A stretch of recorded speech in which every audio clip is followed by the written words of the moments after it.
মই আপোনালোকলৈ আজি আগবঢ়াইছোঁ তিল আৰু বেঙেনাৰ এটা সুন্দৰ ৰেচিপি। তাৰ কাৰণে মই 4টামান বেঙেনা লৈছোঁ। বেঙেনাখিনি লৈ টুকুৰা টুকুৰকৈ এতিয়া মই কাটি ল'ম।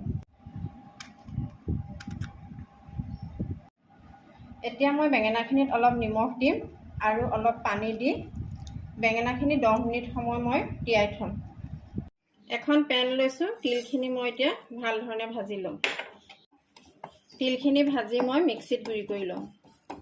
10 মিনিট সময় হৈ গৈছে। এয়া বেঙেনাখিনি মই এতিয়া ভাল ধৰণে ধুই ল'ম। এখন কেৰাহীতে মই অলপ তেল দিলোঁ, কেইটামান জিৰা দিলোঁ, 2টামান তেজপাত দিলোঁ, দুটামান শুকান জলকীয়া। এইখিনি মই অকণমান লৰাই ল'লোঁ। মই ইয়াত বেছি মছলা নিদিওঁ। তিলৰ এটা বৰ ধুনীয়া গোন্ধ আছে, সেইটো কাৰণে মই মছলা ব্যৱহাৰ নকৰোঁ। ইয়াত মই এটা আলু দি দিলোঁ। ইয়াত মই অকণমান হালধি আৰু নিমখ দিলোঁ। এইখিনি ফ্ৰাই হৈ গৈছে। এতিয়া মই ইয়াত বেঙেনাখিনি দিলোঁ।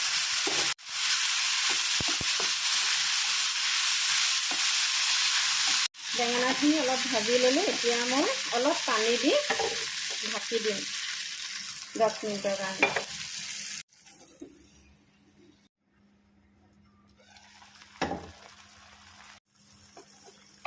এয়া বেঙেনাখিনি প্ৰায় সিজিছে। এতিয়া আমি ইয়াত তিলখিনি দি লৰাই দিম। ইয়াত এচামুচ গুৰ ঘিউ দি দিম।